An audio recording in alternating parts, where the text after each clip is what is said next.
Hello everyone and welcome back to the Football Chuggu Podcast. My name is Thomas Durning and today I'm joined by my co-host Pearse McLaughlin. Hello Pearse. Hello, how you doing? I'm doing well. On today's podcast we will be reacting to last weekend's FA Cup final and Scottish Cup final. We'll also be reacting to last week's Europa League final. We'll also discuss last weekend's Scottish playoff between Ross County and Raith Rovers. We'll also discuss the latest managerial situations from around Europe, including Xavi at Barcelona and also Bayern Munich situation. We'll preview this weekend's Champions League final between Real Madrid and Borussia Dortmund. And at the end of the podcast, Pearse will be giving a rundown of all the latest Asian football news. So we'll start off with the Scottish Cup final. So the Scottish Cup final was played on Saturday, the 25th of May, between Celtic and Rangers. That match finished 1-0 to Celtic after a 90th minute winner from Adam Ida. So that now means that Celtic have won the Scottish Cup two times in a row. They won it last season and they've won it this season, which means that they win the double this season. So, Pearse, what's your thoughts on the match and Celtic winning the cup? In terms of the match, I thought it was a poorer match you're ever going to see in terms of quality. I thought the game was very stop-start and very reminiscent of about 20 years ago with the amount of tactical fouls. But 20 years ago, you had the quality of the players to unlock defences. I think I don't recall either goalkeeper making any meaningful save apart from obviously the goal at the end where Jack Butland makes a howler and Adam Ida is the quickest to react and get the winner in the 90th minute, which is possibly the best way to win a cup final in terms of late drama, because obviously if you win a game late on, it's usually you're elated. But in terms of the spectacle as a whole, I thought having 50-50 fans is fantastic for atmosphere. I thought the atmosphere was brilliant. Both fans were brilliant. A lot of feisty challenges, but in terms of the actual end product and quality on the ball, I thought it was lacking at times. And there was a lot of players from both sides that weren't really at it in attacking sense. But I think it was a battle of the midfield and defences. And Celtic have now completed the clean sweep over Rangers in terms of winning every game apart from one, which was a 3-3 draw at Ibrox. So it's another psychological advantage over Rangers this season. That Rangers somehow need to overcome next season. But they've also got a massive rebuild this summer to be had. But in terms of the bragging rights that goes to Celtic this season, in terms of that's them now complete a double, and Rangers got the other cup trophy, the League Cup earlier in the season. But yeah, no, that's my thoughts on the game. Yeah, I totally agree with your thoughts about the game. It was a pretty hard watch. There was no real quality in the match. It felt like a typical end of season kind of match. I don't think there was that much energy between the both teams. Both teams were just kind of cancelling each other out. There was a lot of fouls, as you said. The game was very stop-start. There was no real flow to the game. And for me, I really thought it was destined to go to penalties. I just did not see where a goal from both teams was going to come from. Rangers did get that goal. They got a disallowed goal, so I think it was around about the 60th minute they scored, but the goal got ruled disallowed as it was shown that Nico Raskin had put two hands on the goalkeeper Joe Hart, which impacted him from reaching the ball. And in the laws of the game, goalkeepers aren't really allowed to be pushed with two hands, so that was disallowed. But Celtic didn't really do anything after that. Our Rangers didn't really grow in confidence from that as well. They had a lot of the ball, Rangers, I felt, at the end, but they didn't really capitalise on it. And the match, in the 90th minute, Paulo Bernardo hit a shot which Jack Butland, 9 times out of 10, he easily saves that. But he spilled it, and the ball fell to Adam Ida, who it was quite a good finish as well. Slotted it into the back of the net. So Celtic went on to win that. As I said, they've won the double. You made a point there about the fact that that's a clean sweep. So Rangers haven't beaten Celtic once this season. They've only managed to take a point or a draw, and that was a 3-3 match. I was actually going to ask you about that. So what is it? Why do you think what do you think there's a main reason as to why Rangers can't overcome Celtic in terms of winning against their arch rivals? Do you think there's a reason? I think it's a bit of both in terms of personality, in terms of the personnel they've got. I think at the top end of the pitch, they don't have enough match winners, in my opinion. When you look at that front three that they had, it was Dessers, Silva. Sterling on the right, and then on the left they had Fabio Silva. That doesn't frighten you, in my opinion. In the midfield, it's not as strong as Celtic's because when you've got Aurelia Tati and McGregor at the base, that kind of controls and dictates the tempo of the game, which Celtic did at times in terms of possession. And then up front you've got Forrest, Kyogo, and Dyser Maeda. That's a pretty much a better front six. So in terms of Rangers, they don't have a cutting edge up front, and they don't control the middle of the park too much. And then obviously I think they've got a lot of players that have just been at Rangers for far too long. In terms, I think they've overstayed a couple of seasons. And I think some of the players have just got a, a mental block where they just can't seem to overcome Celtic. They can beat every other team in the league. Because actually that's why when Philippe Cohen came into the job, Rangers were on a tremendous run. And at one point they did have more points picked up than Celtic at that point when he was in charge. But when it comes to the big matches and when the pressure gets cranked up and when they're the one leading the way, a few players kind of go wanting. And another thing as well with Rangers, they've got a massive injury list, and we don't know if that's actually injuries or players are just feigning injuries just to avoid the pressure.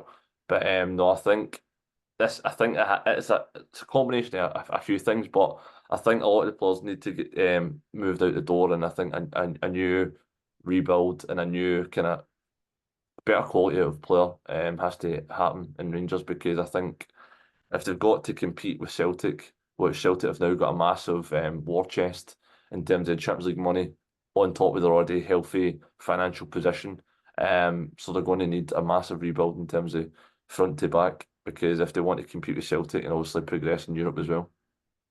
Yep. I agree with everything you said there.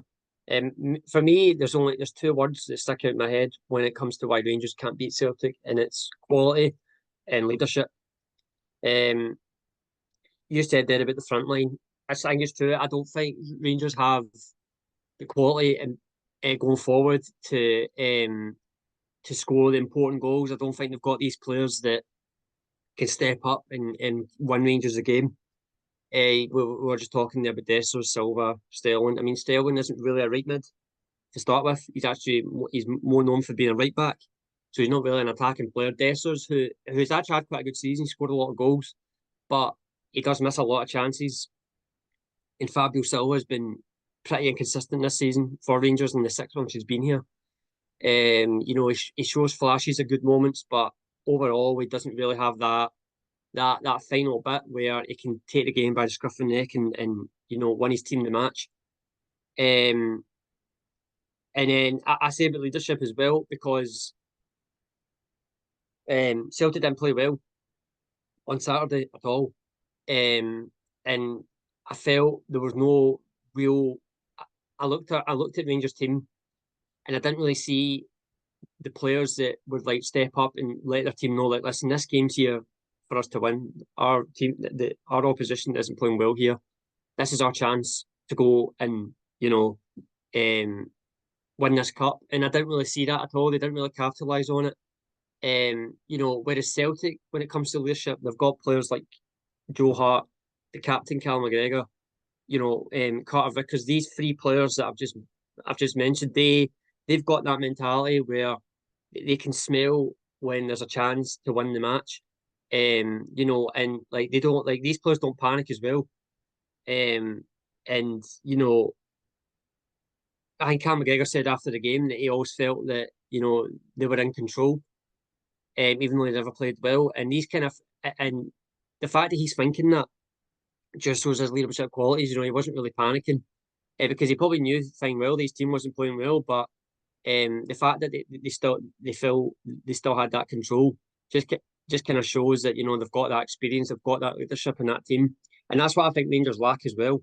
And if they're going to want to beat Celtic next season, then they're definitely, for me, going to have to bring in players that are very, very experienced, who are actually good quality, but they're very experienced when it comes to these type of matches, and can take the game by the scruff of the neck and win their team matches. And because at the moment, when I look at that Rangers squad, I don't really see the players that can really do that. So yeah, so quality leadership is my reasons why I don't think Rangers can overcome Celtic. So we'll move on now to the FA Cup final. So that was played on the same day, and that was between Manchester City and Man United. And it was a pretty much of a shock because Man United managed to win that game 2-1. We both talked about it in the podcast last week. We were both certain it was going to be a comfortable Manchester City win. So I think we were both going to have to eat a little bit of humble pie. But Man United played really well on the day. They managed to win 2-1. They scored goal. Garnacho and Kobe Mino, the two youngsters, got the goals. And yep, they managed to win the cup.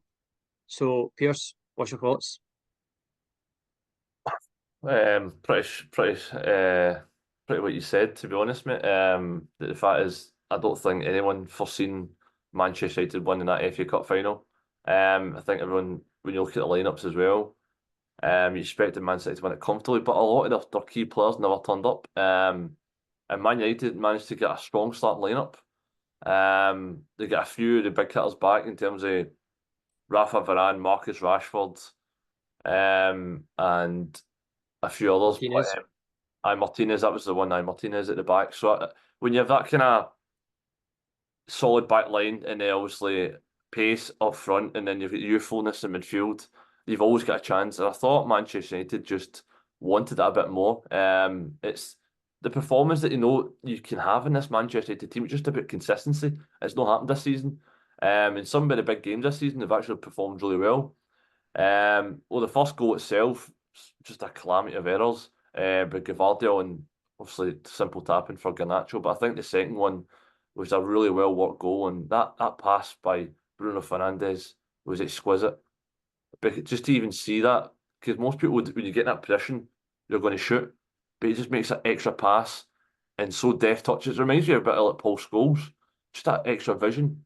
And then Kobe Mino just slots it in, and Manchester United in dreamland.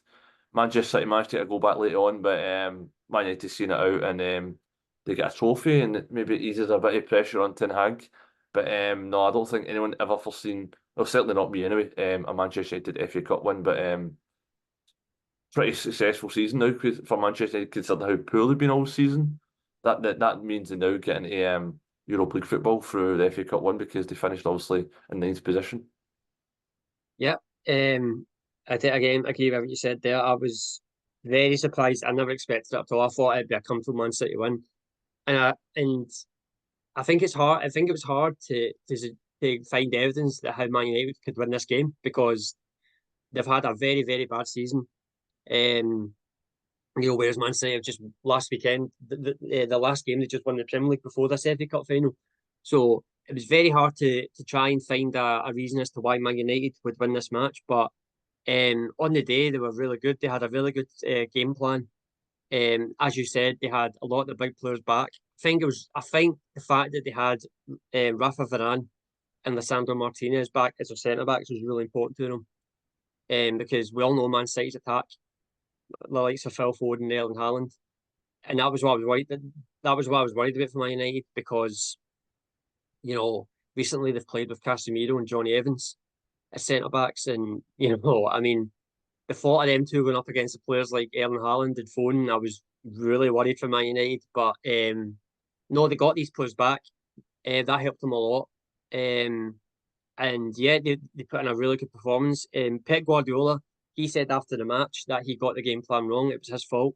He said that he got it wrong, and he should take the blame. And he did say that Man United, he was asked if Man United were the better team on the day. He said no. So that was a pretty interesting comment to make. But for me, I thought Man United deserved to win the cup. And that releases a little bit of pressure from Erik ten Hag, although there is a lot of rumours going around at the moment that Ineos, who are the new owners or part owners of Man United, apparently they are considering sacking Erik ten Hag. Apparently his future's well in the air. We really don't know what's happening. Apparently they're having a meeting about it. But the suggestions are that he is going to be sacked. So yeah, so that's going to be an interesting one if that happens. But going back to the game, Man United for me deserve to win. And yeah, it was good to see a surprise because I was very much expecting a Man City comfortable one, but I'm very happy to be proved wrong because it's good to see different teams winning cups and stuff. So yeah, congratulations to Man United. Um, there was another game at the weekend as well. I just wanted to briefly touch on it. So it was a Scottish Cup playoff between Raith Rovers and Ross County. So in the end, Ross County managed to comfortably stay in the top flight. They won on Sunday. They won 4-0. And on aggregate, it ended 6-1 to Ross County. So yeah, so Pearse, a comfortable one for Ross County. So just before we move on to the managerial situations around Europe, I just want to briefly touch on last week's Europa League final. So we did preview it last week between Atalanta and Bayer Leverkusen. We did both say that Bayer Leverkusen would comfortably win, but yet again we've got it wrong. Because Atalanta went out and won the match 3-0, and they were by far comfortable winners in that match, and it was very much the Adam Warner-Lookman show. So we've been proved wrong once again. We're not really good at predicting things. So, what's your thoughts, Pearse, on the match? Again, both eating a massive slice of humble pie. Because we all predicted Bayer Leverkusen, because let us say all season they've been undefeated. And this is the only defeat of the season. Yeah.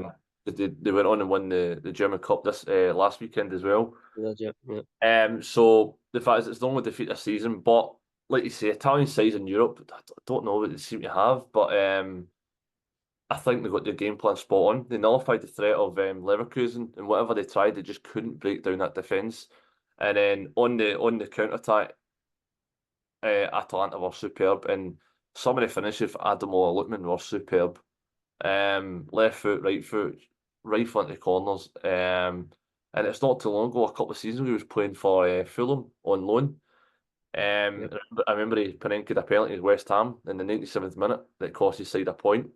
So to go from that low of low, which you probably felt at that time, to now being Atalanta star man, scoring a hat trick in the Europa League final, which I'm pretty sure that's the only person to ever do so. And that's now the first Italian side to win the Europa League. No, I thought Atalanta spot on. Adam Lookman deservedly the man in the match because the calibre of goals he scored and his overall performance was superb. And just goes to show you the Gasperini, just a top quality manager. And he was kind of underplayed this whole final. That was a young up and coming coach in terms of Xabi Alonso, but that old experience and his side has punched above his weight for years. And they always play attacking, attractive football in Serie A. They're one of the most exciting teams to watch. And they thoroughly deserve their trophy. Yep, thoroughly deserved. I couldn't quite believe the performance that Adam Lookman put in. It was actually quite interesting because Brendan Rodgers at the weekend, he was previewing the final, the Scottish Cup final, and he said in his preview that he was really interested in taking Adam Lookman to Celtic a few years ago. And now look where Lookman is. I mean, what a performance he put in on Wednesday. I mean, I think it was his second goal. I mean, what a goal that was. I mean, he managed to nutmeg Granit Xhaka and he curled it into the bottom right hand corner. It was a brilliant finish. He just looked unstoppable all night. I mean, all his goals basically were amazing. I mean, his third goal as well with his left foot. What a finish that is! But that's his weaker foot. What a finish it was, and he was by far the best player on the pitch. And Atalanta deserved to win. They were Bayer Leverkusen just couldn't cope with them because Atalanta really pressed high in the match, and Bayer Leverkusen just couldn't find their answer at all. They were very much they were very much second best all night. And yet Atalanta totally deserved to win. And you were talking there about Gasperini. I mean, what a job he's done, because he's been there nearly 10 years now. And, and when he joined, Atalanta were very much a very mid-table Italian side, and now they're consistently qualifying for Europe. They've been in the Champions League a couple of times now. And now they're in Champions League again, and they've just won the Europa League, and they're constantly fighting for top four in the Serie A against these massive clubs in Italy, the likes of Juventus, Inter AC, and Roma. So, I mean, the job he's done is remarkable with the budget he's got, and yeah, he's very much a manager that's very highly thought of, and I think Liverpool were looking at him as one of their candidates to take the job when Jurgen Klopp left. So, but overall, Atalanta totally deserve to win the Europa League. Congratulations to them, and they now play in the Champions League next season. So, we'll now move on to the latest managerial changes and around Europe. We've got to start with probably the biggest one that's come out in the last week, and that is the news that Barcelona have sacked Xavi.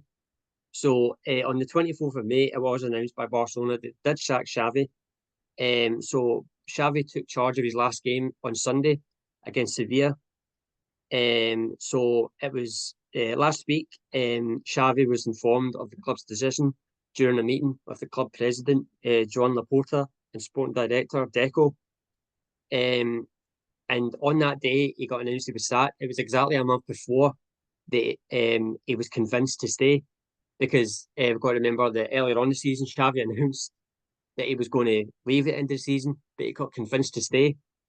And then a month later, he got sacked. So it's very much a confusing situation there. So that's Xavi sacked. And the news is that former Germany and Bayern Munich manager Hansi Flick is set to replace him as the manager.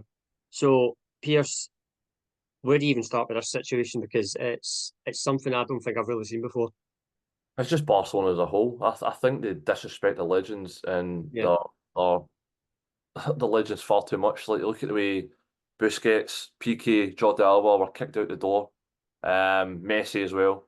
I just think they're a poorly run club, and the reason why they're in this financial peril is because of the hierarchy at the club. I think the hierarchy at the club is abysmal, in terms of the overspend and servants, long servants of the club should be treated in a proper, respectful manner.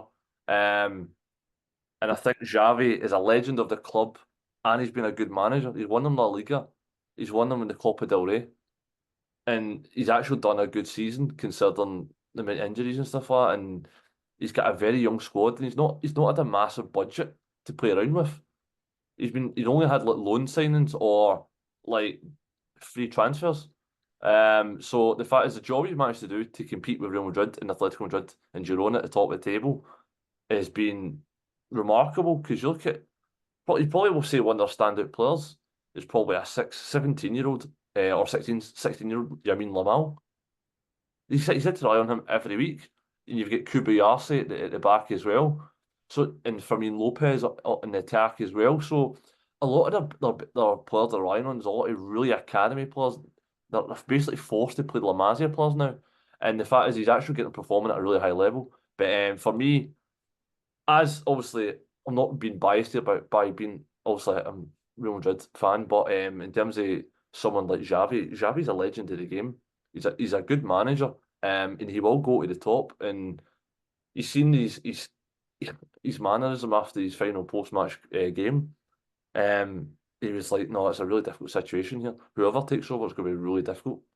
And he said himself that he won't be back in management in the immediate future. He's going to take a wee rest with his family and stuff like that. So it just shows you the strain on his mental health, and obviously being basically messed around because he's been told, oh, come on, stay, we really need you, blah, blah, blah. And then a month later, he's told he's not good enough again. So it's a really toxic situation at Barcelona. And I wish nothing but success for Xavi in the future, because that's no way to treat a legend of the game. Yeah, totally agree. As I said, it's a situation I've never seen before. I mean, I really don't understand how he says he's going to leave, and then the club board at Barcelona, they do everything they can to persuade him to stay. He gets persuaded to stay, and then a few weeks later, like they decide, no, we're going to sack you. I mean, I really don't get it, and I totally agree with you. I really think it's disrespectful because Xavi is, he's. I mean, what he's given to that club is remarkable. I mean, he's captained them. He's won them. I mean, I couldn't even count the amount of trophies that they've won with Xavi during his Barcelona time as manager and player. It's so disrespectful to treat him. I mean, they've got a history of this. They did it with Messi when he left. They were. He was told that he was going to get a new contract, and then he wasn't getting a new contract. Players like Suarez as well was treated pretty badly at the end. So I'm not. So they've got a history of doing this. But going back to Xavi, if we're going to talk, I mean, we don't need to talk about him as a player because we all know how amazing he was as a player. But in terms of his time in managing as Barcelona manager, I think, as you said, he's done a brilliant job. He's won in the Liga. You said about all the players that he's got through from the academy, because that's basically what he's had to rely on, because Barcelona have had no money really to spend, so he's had to rely on the academy. And you know, the players he's brought through is are really, really good players. Um, and yeah, it's a really sad situation because he doesn't deserve to kind of be treated that way. And you said that I think he will go on to have a very successful managerial career wherever he ends up, because he's proven at Real Madrid that he can manage at the top level. And yeah, all the best to him. And in terms of Hansi Flick, I think Xavi was kind of saying to him, hinting to him, like, well, good luck because you're going to need it, basically, because it's a bit of a circus when it comes to Barcelona. But the thing with Hansi Flick is the fact that it's going to be a totally different style of play, because Xavi was, you know, his principles are set with that kind of Johan Cruyff football, where it's very much tiki-taka football, the Guardiola way, basically. And that's not going to happen under Hansi Flick. He's very much known for playing a very high intensity style of football, pressing very high up the pitch, and the players are going to have to get used to that. So it's going to be really interesting to see how Hansi Flick kind of copes being Barcelona manager, because it's very much a confusing situation there. So yeah, so it does look like that, as if he gets the job, but it does look like Hansi Flick is going to be the new manager of Barcelona. So yeah, that's that situation. We'll just move on to another situation in the managerial news around Europe, and this is again a very much a surprise. So it's very much looking like Burnley manager Vincent Kompany is going to be the new Bayern Munich manager. I never thought I'd say that, but so we all know Bayern Munich, they've had a really difficult time of trying to find a new manager ever since Thomas Tuchel announced that he was leaving. They've tried countless managers like Ralf Rangnick, Xabi Alonso. The list goes on, but they've not managed to get that manager that they wanted. But they've now managed to land on Vincent Kompany, and it does look like now he's going to be the new manager of Bayern Munich. Pearse, what is your thoughts? What a downgrade. I think he's a terrible manager.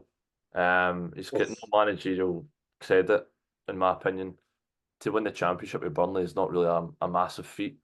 Didn't really do wonders in Belgium with Anderlecht. And he got them relegated this season with Burnley. And he played some nice football at times, but they're far too open, conceded far too many goals and did score enough goals. So to then get the Bayern Munich job, which is probably one of the biggest jobs in club football, up there with Barcelona and Real Madrid, Man United as well. For me, I don't know how this happened. I think it's this bargain basement signing, in my opinion. I'm being really harsh here, but it's true. It doesn't matter what he did as a player; it's what he does as a manager. he's done nothing to note as a manager to go from Burnley to Bayern Munich. That's my opinion. Yeah, I mean, again, I'm very shocked. I did not expect that at all. Obviously Vincent Kompany, first time in Premier League football, it didn't go well for him at all as a manager. He got relegated with Burnley. We all know he's a player. He was a brilliant player, and he won countless trophies for Man City. But his managerial career has never really been. He's still very young, but Anderlecht and Burnley. The fact that he's gone from Burnley to Bayern Munich in a managerial role you know, is a humongous step. The only thing I can think of about, I mean, you were quite harsh there on Vincent Kompany as a manager, but when I've watched Burnley, they very much play a style of football that's very much possession based. They like to play out from the back, keep the ball on the ground, pass as much as possible, invert their fullbacks. And I think Bayern Munich are looking for that, but they've just not found the manager that can get them to play that kind of football. And they've seen Vincent Kompany and they've went, that's the kind of football we want to play. He's a young manager. To be fair, Vincent Kompany does speak very well as well. I have listened to him in interviews before, and he does come across very well. And I think he's got a huge respect from a lot of his players.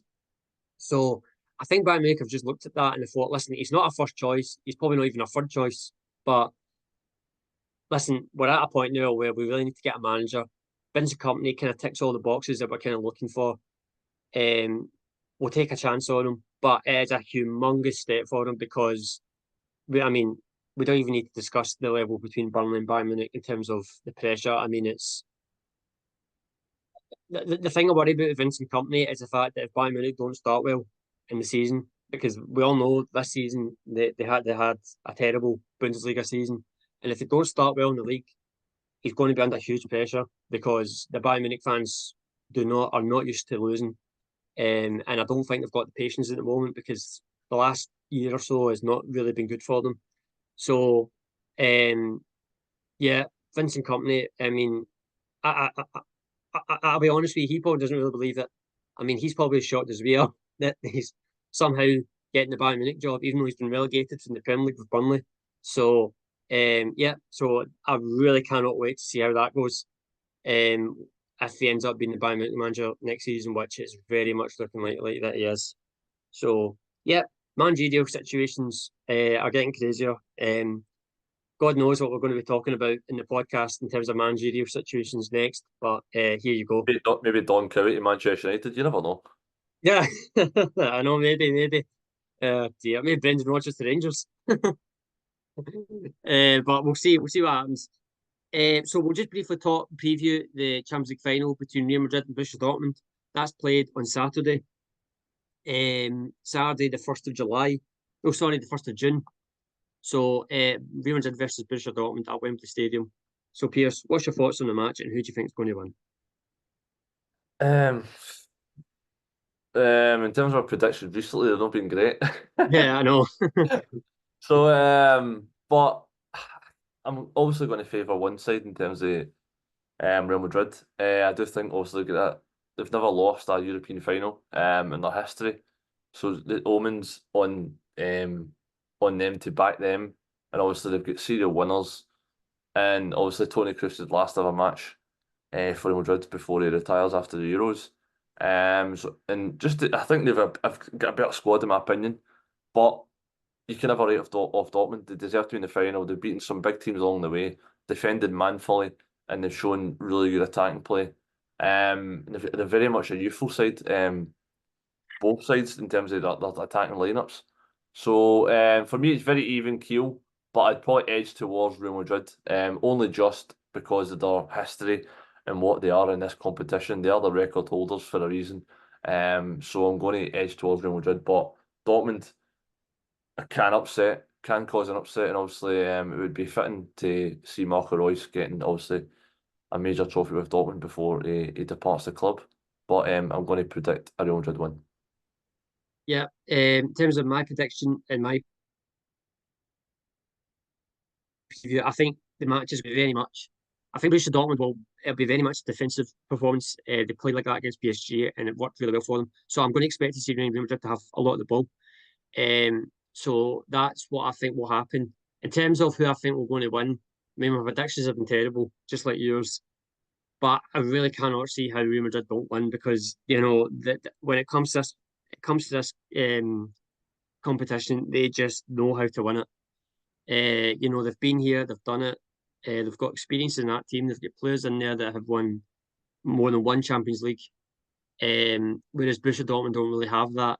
And yeah, we all know the quality of Real Madrid have got. Like Vinicius and Bellingham and Rodrigo. And Borussia Dortmund have done really well to get here. They've had a brilliant Champions League campaign, but I just can't see how Real Madrid don't win this. I'm probably going to come on here next time and Borussia Dortmund have comfortably won. But yeah, I'm going to see Real Madrid win.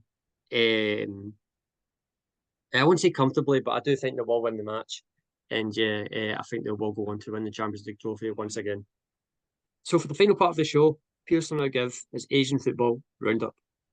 Yeah, so we'll kick off with some K-League 1 action. So Saturday, 25th of May, we had Jeonbuk Hyundai Motors 0, Gimcheon Sangwon 0, Ulsan HDFC 4, Daejeon Hana Citizen 1, Incheon United 1, Gwangju FC 1, Pohang Steelers 2, FC Seoul 2, and then Sunday, 26th of May, we had Daegu FC 1, Gangwon FC 2, Jeju United 1, Suwon FC 0, and we had 2 matches earlier on tonight, and that was Tuesday, 28th of May, Gimcheon Sangwon 0, FC Seoul 0, Gwangju FC 0, Pohang Steelers 1.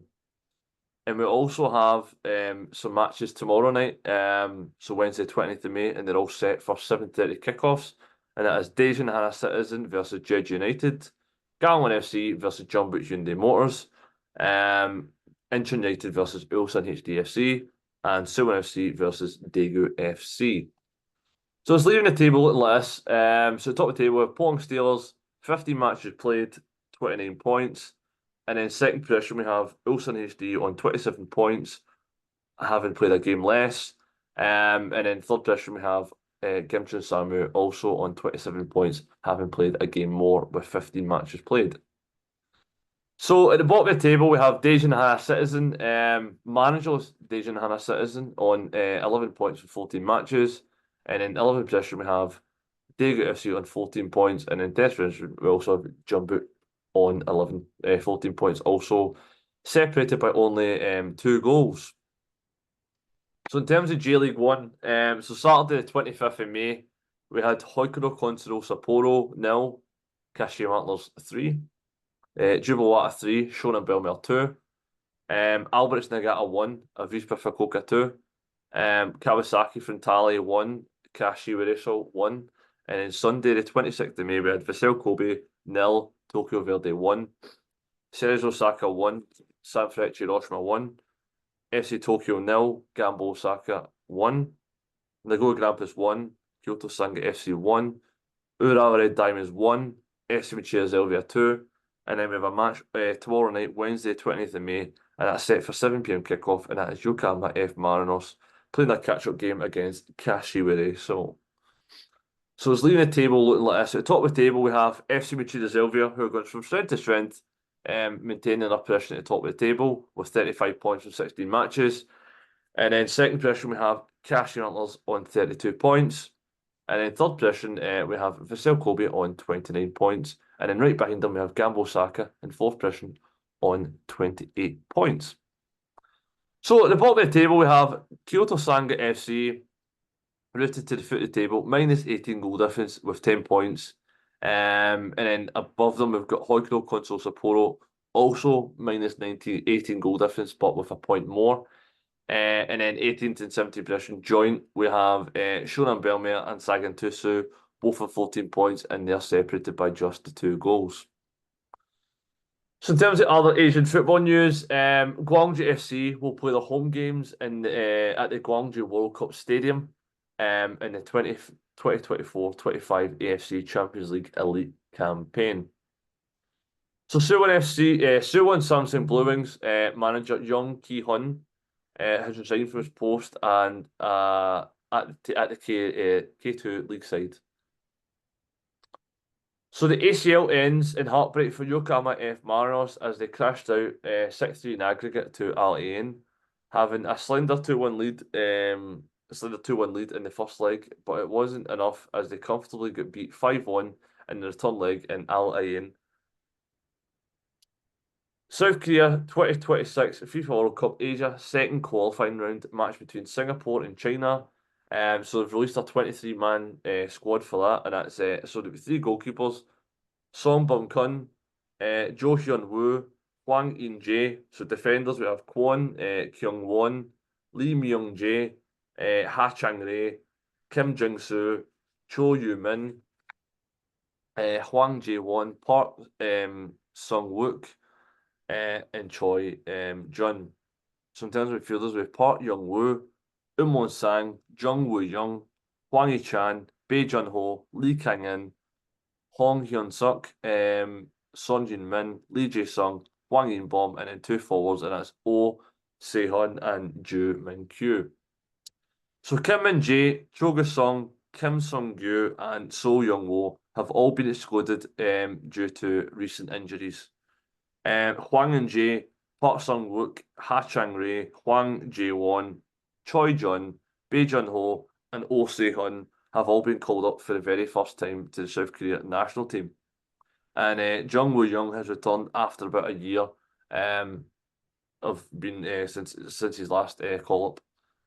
So they're playing 2 matches, and that is Thursday the 6th of June. They'll travel away to Singapore, and that will be a 9 p.m. kickoff.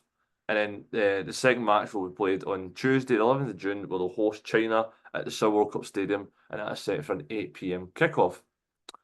So Japan head coach Hajime Moriyasu has announced his 26-man squad for the 2 matches in June's FIFA World Cup 2026 qualifiers against Myanmar and Syria. So 26 players have been called up for the 2-match series, including 5 who are returning to the side after missing out on recent call-ups. So that is Daichi Kamada returns for the first time since the first leg against Myanmar and Syria last November. Takehiro Tomiyasu and Ryo Otate are back for the first time since the AFC Asian Cup Qatar 2023 campaign. Koisei Tani returns for the first time since March last year. And Yuto Suzuki will be seeking to earn his first cap for the national team after being selected for the first time in almost 2 years and 5 months since his first ever call-up in January 2020 when he was with Shimizu S Pulse. So other returning players are veteran Yuto Nagatomo, Kokyo Gawa, Takumo Kawamura, Wataru Endo, Takumi Minamino, and Ritsu Dohan. And Japan's 2 matches will be played on Thursday, 6th of June, where they'll travel away to Myanmar, and that is set for 9:10 kickoff, Japan Southern Time. And then Tuesday, 11th of June, they'll host Syria in Tokyo, and that will set for 7:14 kickoff. And that is all your latest Asian football news. Thank you, Pearse. And next week, we'll actually not be here next week. We're just taking a little break for a week, and then we'll be back just in time for the Euro starting. So thank you everyone for listening to this episode of the Football Chuggu Podcast. This podcast will be available to listen to on the Football Chuggu YouTube channel and also the Football Chuggu website. Thanks for listening and see you soon. Bye-bye.